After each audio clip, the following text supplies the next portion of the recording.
Hello, this session will be asking the question, why be moral? What is the basis for our morality? And we're going to be contrasting the biblical worldview with that of the atheistic worldview, at least among some.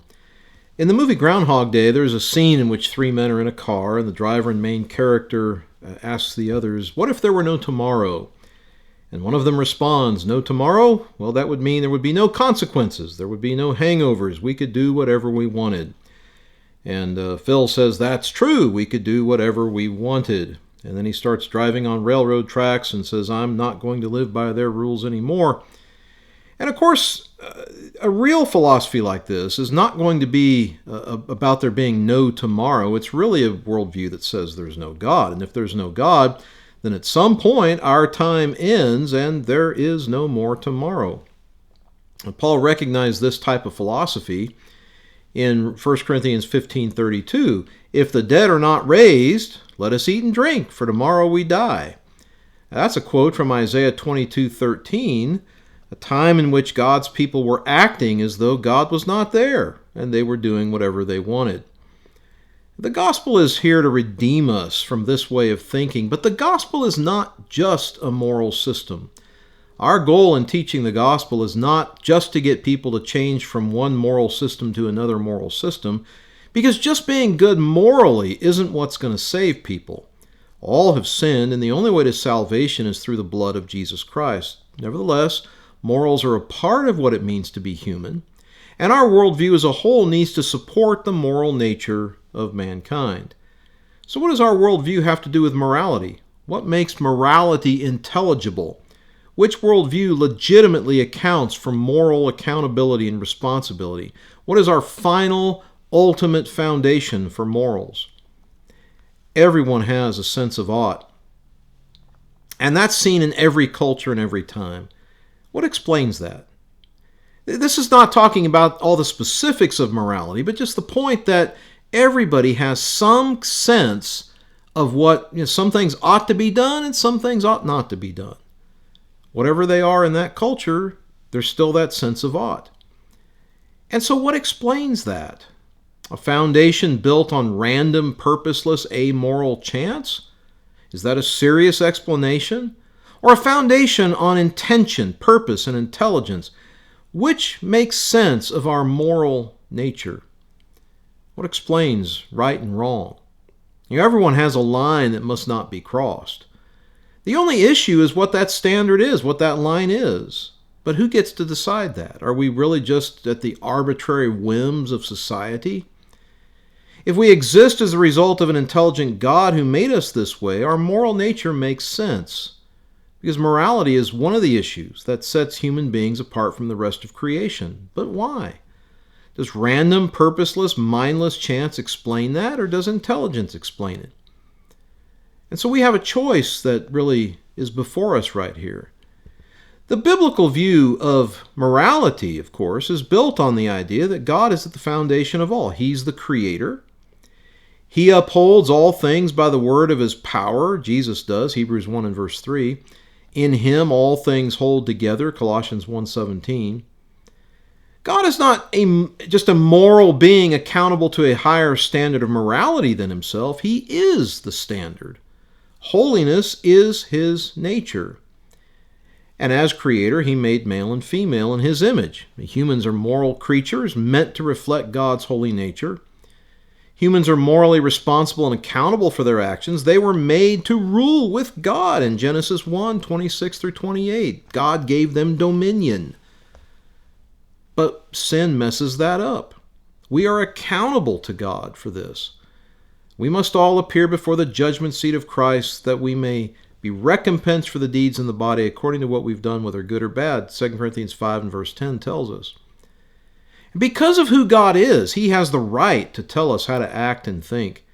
And Scripture provides principles and guidelines for moral behavior, and failing in that is what we call sin.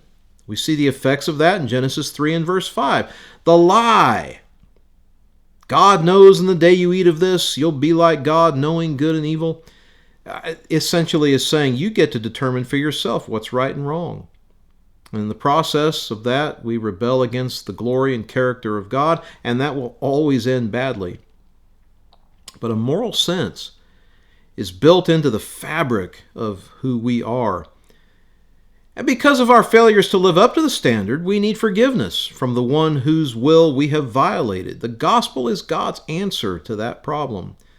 That through Jesus Christ we may find forgiveness and be reconciled back to God. Our forgiveness is not based on just keeping moral laws, but upon the fact that Christ died as a sacrifice for our sins so that we may once again live. We are moral failures, and we cannot earn our way back into divine favor by doing enough good things.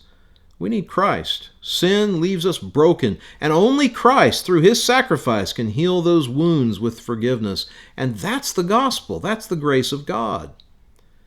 Now, though being moral doesn't save us, immorality, being immoral, will condemn us. I mean, we have a list of the works of the flesh, for example, Galatians 5:19 through 21, 1 Corinthians 6:9 through 11. These things will keep us out of the kingdom of heaven. Christians believe that our moral nature makes sense in the light of the God who made us this way. With God, morality matters. Actions have consequences. We're responsible, and there will be final accountability. There will be final justice.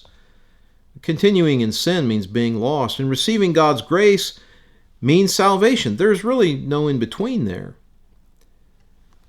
What happens, though, when we remove God from the picture? When God is removed, what do we see here? And there are two passages that give us some insight into that. Romans chapter 1, 21 through 25, and Ephesians 4, 17 through 20. And I want to set these side by side and just kind of compare them and take a look at these and see what they have to say here. So we note here, Romans chapter 1, and I'm looking here at verses 21 and 22 first, that although they knew God, they did not honor him as God or give thanks to him, but they became futile in their thinking, and their foolish hearts were darkened. Claiming to be wise, they became fools.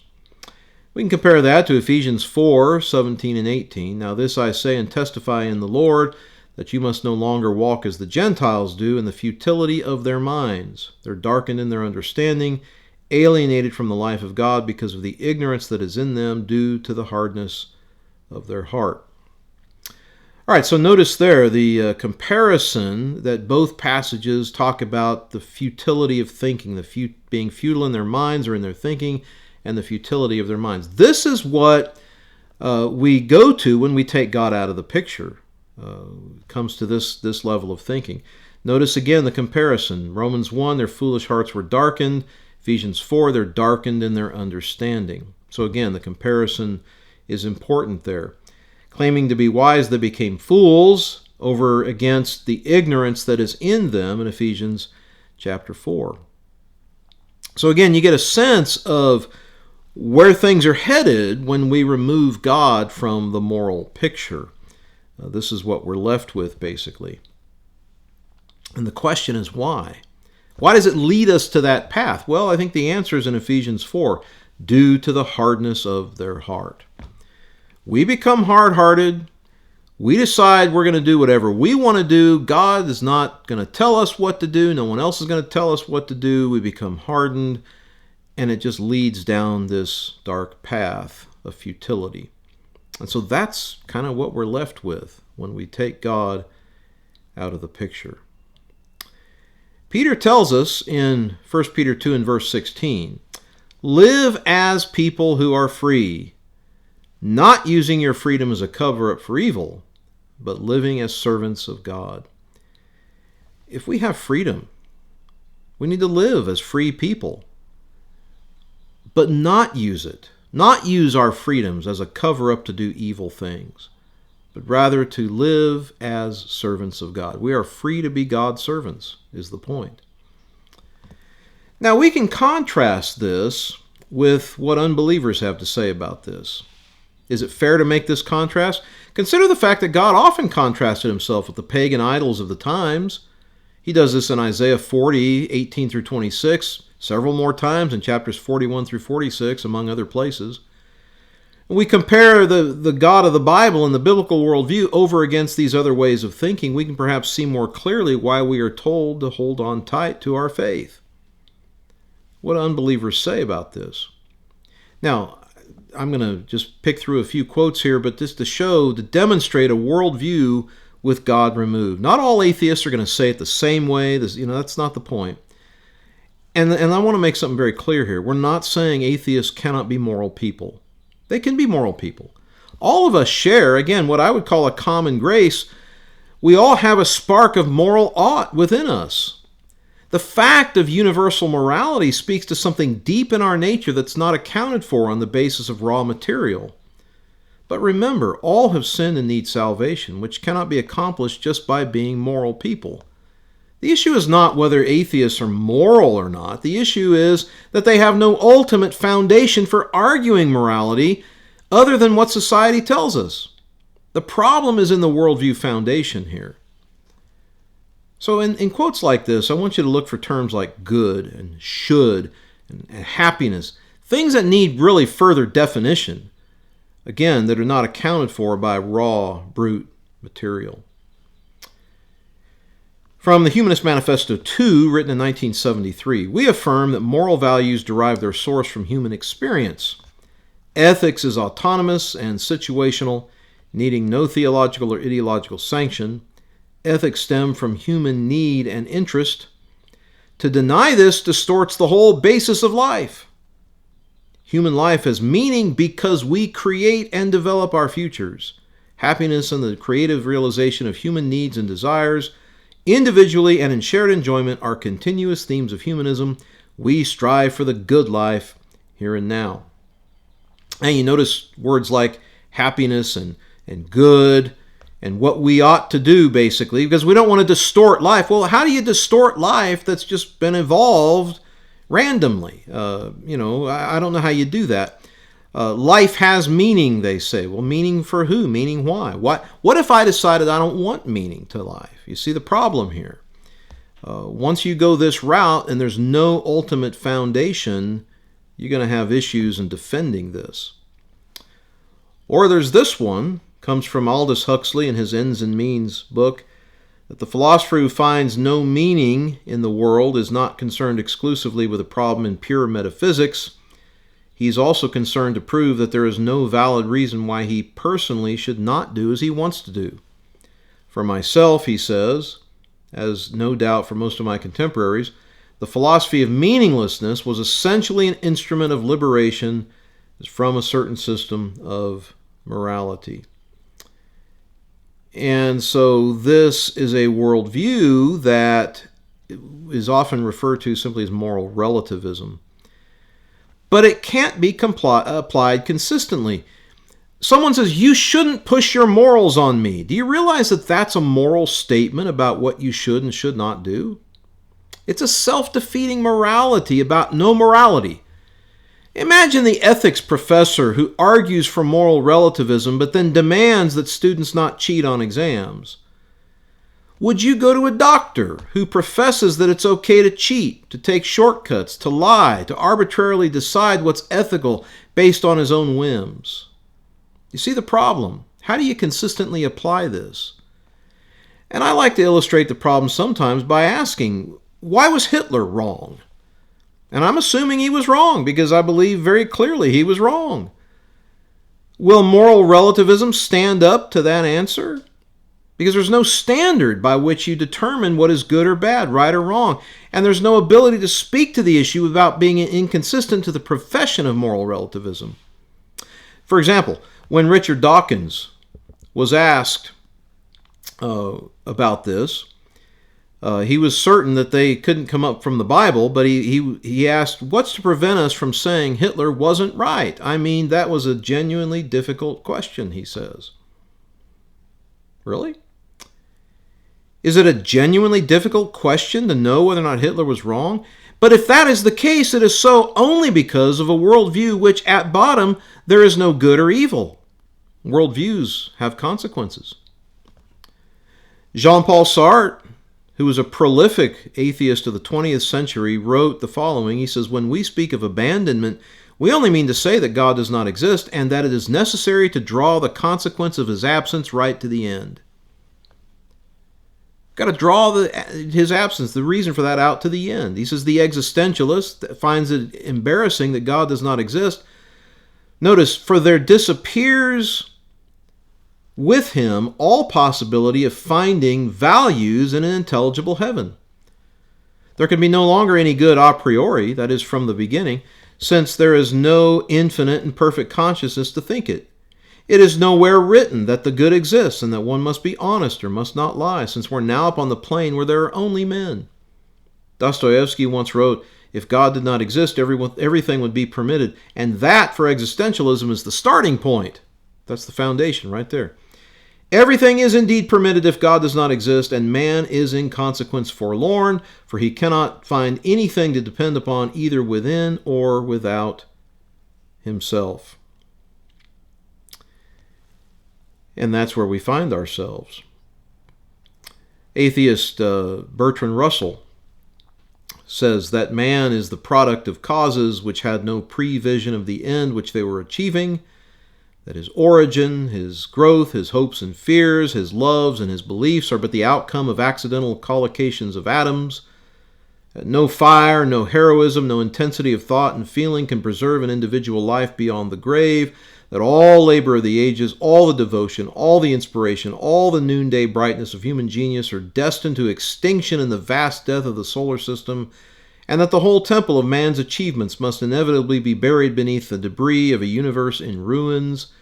He says all these things, if not quite beyond dispute, are yet so nearly certain that no philosophy which rejects them can hope to stand. Only within the scaffolding of these truths, only on the firm foundation of unyielding despair can the soul's habitation henceforth be safely built. Well, you notice that? Only on the firm foundation of unyielding despair. That's what you get when you remove the moral foundation. The unyielding despair that is there. Robert Ingersoll, at his brother's grave, said he had not passed on life's highway the stone that marks the highest point, but, being weary for a moment, lay down by the wayside, and using his burden for a pillow, fell into that dreamless sleep that kisses down his eyelids still. Yet, while in love with life and raptured with the world, he passed to silence and pathetic dust. So again, that's what you get. When you take God out of the picture, that's what you get. He says life is a narrow veil between the cold and barren peaks of two eternities. We strive in vain to look beyond the heights. We cry aloud, and the only answer to the echo of our wailing is the echo of our wailing cry. So the echo of our wailing cry. We cry aloud. We want something to be more. He recognizes there's something, we want something to be more, but all we get is an echo of our wailing cry. So that's kind of what you get when you get rid of God. And to illustrate how difficult it is for an atheist to explain morality, here's what Richard Dawkins wrote about it in his work called The Selfish Gene. Now, he said this book is mainly intended to be interesting, but it would be, if you would extract a moral from it, read it as a warning. Be warned that if you wish, as I do, to build a society in which individuals cooperate generously and unselfishly towards a common goal, you can expect little help from biological nature. Let us try to teach generosity and altruism because we are born selfish. Let us understand what our own selfish genes are up to, because we may then at least have the chance to upset their designs, something no other species has ever aspired to. So notice there, he wants us to unselfishly work towards a common goal, but he says if that's the case, you can expect little help from biological nature. It just doesn't give us meaning. We have to invent that ourselves, basically, and upset nature. Well, is that the way it really is going to work? Then in his book, The River Out of Eden, he says, in a universe of electrons and selfish genes, blind physical forces and genetic replication. Some people are going to get hurt, others are going to get lucky, and you won't find any rhyme or reason in it, nor any justice. The universe that we observe has precisely the properties we would expect if there is at bottom no design, no purpose, no evil, no good, nothing but pitiless indifference. There's the worldview statement right there. At bottom, foundationally, there's no design, no purpose, no good, no evil, nothing but pitiless indifference. Well, it's like one cynic said. He says, God is dead, Marx is dead, and I'm not feeling too well myself. But those who tout nature alone as the determiner of everything are going to have a tough time explaining morality. Brute naturalism is incapable of explaining one of the most important features of what it means to be a human being, and as a total worldview, it's found wanting. Alex Rosenberg presents another attempt at an atheistic explanation of morality. In The Atheist's Guide to Reality, Enjoying Life Without Illusions, he argues that we're all basically committed to the same morality and values, and he calls that good news, ironically. However, he then argues that there are not any right answers to moral questions. He says real moral disputes can end in lots of ways, by voting, by decree, by fatigue of the disputants, by the force of example that change social mores, but they can never be resolved by finding the correct answers. There are none. Further, he writes, nihilism is not about moral relativism or thinking about it that anything is permitted and nothing prohibited morally. Rather, nihilism denies that there is any such thing as intrinsic moral value. Nihilism rejects the distinction between acts which are morally permitted, morally forbidden, and morally required. Nihilism tells us that we can't know which moral judgments are right, but they're right, but that they're all wrong. So again, in nihilism, there's nothing good or bad in itself. He just argues then that scientism, that is, science must be the determiner of truth, cannot avoid nihilism, so we just have to make the best of it. Why then do we have morals? Because, according to this view, it's the way that we evolved in order to survive. Our moral code has consequences for survival. He writes, our core morality isn't true, right, correct, and neither is any other. Nature has just seduced us into thinking it's right. It did that because that made core morality work better. Our believing in its truth increases its its individual genetic fitness. But what's interesting is that in that discussion, how often he uses terms like truth, right, and wrong. In other words, while denying moral values, he places value terms on what he believes is our moral core, all the while claiming that our core morality is not true, right, or correct. He even acknowledges that natural selection is not very good at picking out true beliefs, especially scientific ones, and that there is strong evidence that natural selection produces lots of false but useful beliefs. They're false, they're useful, but they're false. And that natural selection sometimes selects for false beliefs and sometimes even selects against acquisition of true beliefs. Well, if that's the case, how can you trust that anything is true or false? So we're supposed to believe that this version of reality is true and that other versions are wrong, even though all judgments are said to be wrong, which is itself a judgment. Are moral values real, or are they illusory? Now, Proverbs 10 and verse 25 says, when the whirlwind passes, the wicked is no more, but the righteous has an everlasting foundation. We need to be consistent with morality. If morals are illusory, then they aren't real, and there's no possible way of knowing right from wrong. That's a position many unbelievers have placed themselves in. Moral values are not material things extended in space and time that can be seen and touched and tasted or heard or smelled in any physical way. No raw material object as necessary characteristics has moral values. But moral values are either real or they're not. If reality is only material, then moral values are an illusion. And if it's an illusion, then ultimately they don't really matter, for they wouldn't be real, and any moral judgments for any reason whatsoever would also be illusions. And if anyone doubts that some take that position, this is from Michael Ruse, an atheist or an agnostic from Florida State University. And he had to say this. He says, morality is a biological adaptation no less than hands and feet and teeth. Considered as a rationally justifiable set of claims, ethics he's talking about, is illusory. I appreciate that when somebody says, love thy neighbor as thyself, they think they're referring above and beyond themselves. Nevertheless, to a Darwinian evolutionist, it can be seen that such reference is truly without foundation. Morality is just an aid to survival and reproduction and has no being beyond or without this. So he's saying morality is just an ephemeral, temporary product of the evolutionary process, just as our other adaptations. It has no existence or being beyond this, and any other deeper meaning is illusory, he says. Well, that means, ultimately it's going to be meaningless.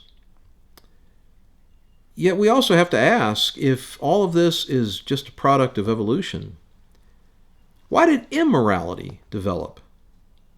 If it's an illusion, wouldn't this mean that evolution has tricked us into thinking that one of the most fundamental aspects of being human is really false? I could show you other places where atheists like Sam Harris say free will is an illusion. Morality is an illusion. Free will is an illusion.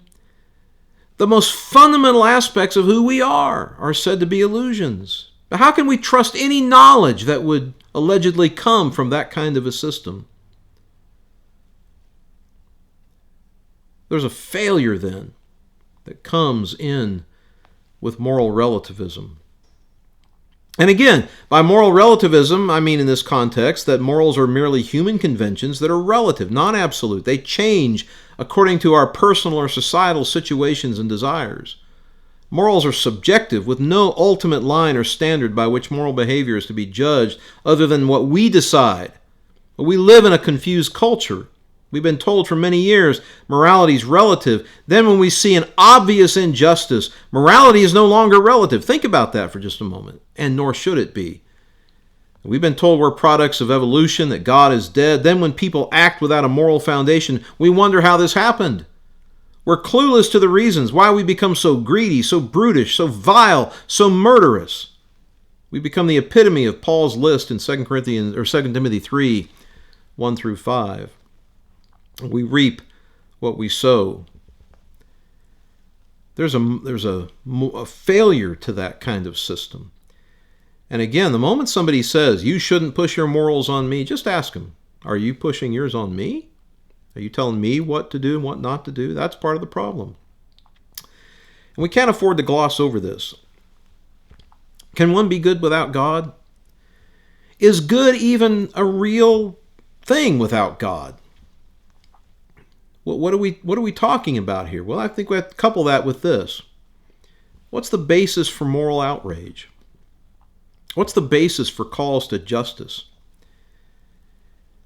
C.S. Lewis made this statement. He says, in a sort of ghastly simplicity, we remove the organ and demand the function. We make men without chest and expect of them virtue and enterprise. We laugh at honor and are shocked to find traitors in our midst. We castrate and bid the geldings be fruitful. This was years ago. It's gotten much worse now, but let that sink in. Why is something evil? Why is racism evil? Why is it wrong to sexually harass another human being? Why is it evil to oppress the weak? Why? I believe they're wrong because we have a God who made us in His image. If we can't provide legitimate answers to that, all we can do is shout out personal preferences and continue to be frustrated at our failure to understand why the world is as it is. The heart has been removed, but we still expect it to beat. We're dead, but we don't know it. Again, I'm not saying unbelievers can't be moral. I'm saying what they don't have is a foundation for it. And we're collectively reaping what we sow. We're at a point, I believe, where we can, with Daniel, pray. Daniel 9, 8 through 10, to us, O Lord, belongs open shame. to our kings, our princes, and our fathers, because we've sinned against you. To the Lord our God belong mercy and forgiveness, for we've rebelled against him and have not obeyed the voice of the Lord our God by walking in his laws, which he set before us by his servants the prophets. Think about how important it is. All of these questions deserve answers that are based upon moral foundations, not based upon a foundation that at bottom there's no good or evil or right or wrong. But the fact of morality, the fact of moral outrage, the fact of the desire for justice, all of these things show that built deep within us is a desire to reach out for something greater as a foundation. Now, let me stress once again, we've all been the moral failures. And we're not saying here, by talking about moral issues, that Christians are perfect. By no means. We're Christians because we recognize our failures and we need forgiveness.